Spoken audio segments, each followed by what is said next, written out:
दोगलापन book summary in Hindi by Ashneer Grover. दोस्तों, अशनीर ग्रोवर भारत के जाने माने एंटरप्रेन्योर हैं। सबसे पहले उन्होंने अलविंदर ढींडसा के साथ ग्रोफर नाम की स्टार्टअप शुरू की थी। उससे निकलने के बाद उन्होंने भारतपे नाम की कंपनी भी शाश्वत नाकर्णी के साथ मिलकर शुरू की, जो आज भारत की एक बहुत प्रसिद्ध यूनिकॉर्न बन चुकी है।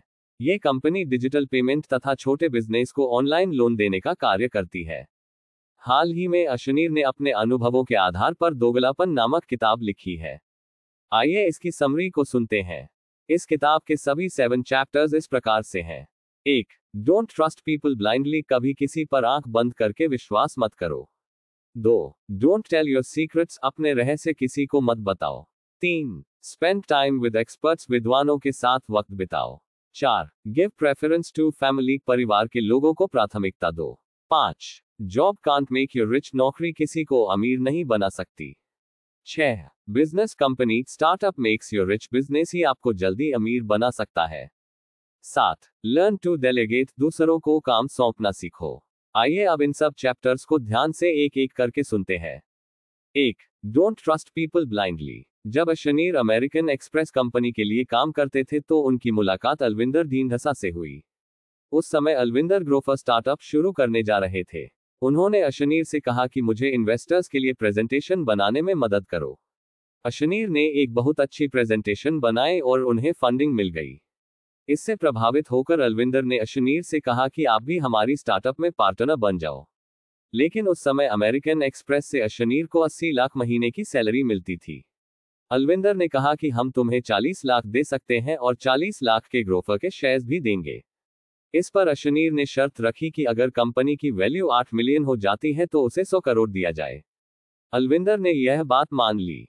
इसके बाद अशनीर ने ग्रोफर के लिए बहुत अच्छे से काम किया और ग्रोफर आकार में बढ़ती चली गई। अशनीर ने ग्रोफर पर हुए बहुत सारे केस भी लड़े और जीते।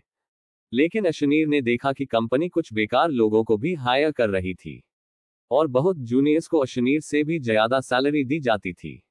जब उन्होंने अलविंदर को इस बाबत कहा तो अरविंदर ने उन्हें जॉब छोड़ देने के लिए कहा। तब कंपनी की वैल्यू 4 मिलियन के लगभग हो चुकी थी। इस तरह से आमिर के 10 करोड़ बनते थे। लेकिन अलविंदर ने उन्हें 1 करोड़ से भी कम रुपए दिए और उन्हें नौकरी से जाना पड़ा। तभी से अशनीर ने सीख लिया कि कभी भी किसी पर आंख बंद करके विश्वास नहीं करना चाहिए और हमेशा लिखित कॉन्ट्रैक्ट ही साइन करना चाहिए। 2. Don't tell your secrets. जब अशनीर आईआईटी में पढ़ते थे तो एक बार उन्होंने फ्रांस की फेलोशिप का नोटिस देखा। केवल 5 बच्चों को ही यह फेलोशिप दी जानी थी। यह बात अशनीर ने बाकी बच्चों को नहीं बताई, क्योंकि अगर सभी बच्चे अप्लाई कर देते तो शायद उन्हें वह फेलोशिप नहीं मिल पाती। इसलिए जिन बच्चों ने उस नोटिस को पढ़ा केवल उन्होंने अप्लाई किया। उनकी संख्या बहुत कम थी, इसलिए अशनीर को आराम से फ्रांस की स्कॉलरशिप मिल गई। स्कॉलरशिप में उन्हें बहुत ज्यादा पैसा भी मिला और उनकी फीस भारत की फीस के बराबर ही लग रही थी। इससे उन्होंने सारा यूरोप घूम डाला और वहां से काफी इंफॉर्मेशन और ज्ञान भी अर्जित किया, जिससे उन्हें आगे चलकर अपनी कंपनी बनाने में बहुत ही सहायता मिली। इसलिए अशनीर के मुताबिक हमें किसी को भी अपने सीक्रेट नहीं बताने चाहिए। 3. Spend time with experts. इस चैप्टर में अशनीर बताते हैं कि हमें कभी भी अपने आप को परफेक्ट और महान नहीं समझना चाहिए। हमें यह बात अच्छे से जान लेनी चाहिए कि हमसे ऊपर भी बहुत से लोग हो सकते हैं और हम दूसरों से भी बहुत कुछ सीख सकते हैं।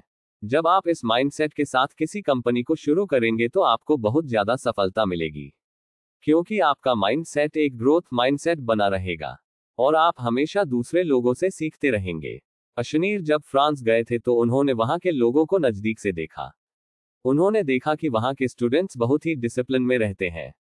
वे टीचर के लेक्चर्स को नोट करने के लिए अलग अलग तरह के पेन का इस्तेमाल करते थे। इससे उनके नोट्स बहुत ही प्रभावी बनते थे। अशनीर ने भी यही टेक्निक सीखी और बाद में वे भी कलर पेन से अपने नोट्स बनाने लगे। इससे उनकी ग्रेड्स में बहुत ज्यादा इजाफा हुआ। उन्होंने फ्रांस के लोगों से अनुशासन में रहना भी सीखा। इससे भी उनकी सारी कंपनियां आगे चलकर बहुत ज्यादा सक्सेसफुल हुई, क्योंकि वे माहिर लोगों से हमेशा कुछ नया सीखते रहते थे। 4. Give preference to family. कुछ लोग अपने काम धंधे में इतने मशगूल रहते हैं कि वे अपनी फैमिली को ही भूल जाते हैं। लेकिन अशनीर के मुताबिक ऐसा करना गलत है। जब आप पर कोई मुसीबत आएगी तो आपका काम नहीं पूछेगा कि आप कैसे हैं, बल्कि आपका कोई फैमिली मेंबर या रिश्तेदार ही आपका हाल चाल पूछेगा। बुरे वक्त में भी ये लोग ही आपके काम आएंगे। 20 साल पुराना दोस्त आपको धोखा दे सकता है, लेकिन आपके फैमिली मेंबर कभी भी आपको धोखा नहीं देंगे। इसलिए अशनीर कहते हैं कि जब आप कोई कंपनी शुरू करें तो उसमें अपने रिश्तेदारों या फैमिली मेंबर्स को भी उचित पोजीशन दें। इससे आपकी कंपनी कभी भी डूब नहीं सकती, क्योंकि आपकी फैमिली मेंबर्स जी जान से आपकी भलाई के लिए काम करेंगे। और कोई आपकी कंपनी में गलत कार्य कर रहा होगा तो इसका फीडबैक आपको मिलता रहेगा। अशनीर कहते हैं कि इसीलिए उन्होंने अपनी पत्नी माधुरी को हमेशा अपने बिजनेस में साथ रखा। भारत में बहुत सारे सफल बिजनेस इसलिए सफल है क्योंकि उन्हें पूरा परिवार मिलकर चलाता है, जैसे हिंदुजा ब्रदर्स या जीरोधा के कामत ब्रदर्स आदि। इसलिए परिवार बहुत महत्वपूर्ण है। 5. Job can't make you rich. Ashneer कहते हैं कि जॉब से आज तक ना कोई रिच बना है ना कभी बनेगा।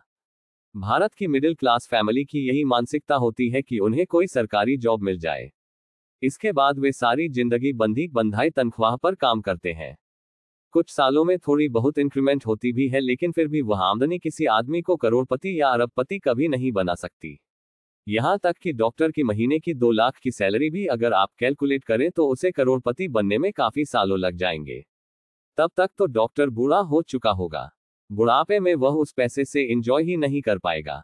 इसलिए हमें अपनी सरकारी नौकरी की मानसिकता को बदलना होगा। शुरू में कुछ सालों तक हम नौकरी कर सकते हैं, उससे होने वाली सेविंग से आप कोई छोटा मोटा बिजनेस आदि करने की भी सोच सकते हैं।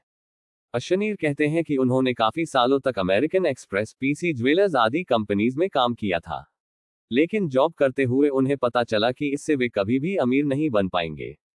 इसलिए उन्होंने अपनी नौकरी छोड़ दी तथा एक एंटरप्रेन्योर, उद्यमी बनने की सोची। 6. Business makes you rich. Ashneer कहते हैं कि अगर आप लाइफ में आगे बढ़ना चाहते हैं तो आपको कोई बिजनेस कंपनी या स्टार्टअप शुरू करने के बारे में सोचना चाहिए। आज इंटरनेट के माध्यम से आप ऑनलाइन भी अपना छोटा बिजनेस शुरू कर सकते हैं। शुरू में blogging, affiliate marketing, digital marketing, freelancer agency आदि जैसे छोटे बिजनेस ऑनलाइन ही शुरू कर सकते हैं। सबसे पहले आप जॉब के साथ साथ ही इन चीजों को करें।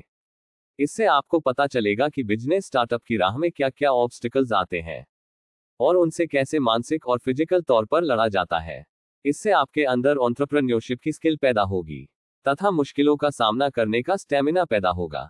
इसके बाद आप एक फिजिकल बिजनेस या कंपनी भी शुरू कर सकते हैं। जब कंपनी या बिजनेस बड़े हो जाते हैं तो करोड़ों अरबों में कमाई होती है और इसी से आदमी नौकरी के मुकाबले जल्दी अमीर बनता है।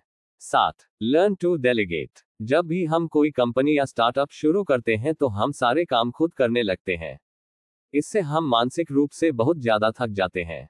इसे बर्नआउट कहते हैं। इससे हम कुछ भी क्रिएटिव नहीं सोच सकते, साथ ही किसी मुसीबत से लड़ने की एनर्जी भी नहीं रहती। इससे कंपनी धीरे धीरे डूबने लगती है। कई बार तो हम चीजों को माइक्रो मैनेज करने लगते हैं। हमें लगता है कि हर चीज हमें खुद ही करनी चाहिए, लेकिन अशनीर कहते हैं कि हमें अपने माइंडसेट को बदलना होगा।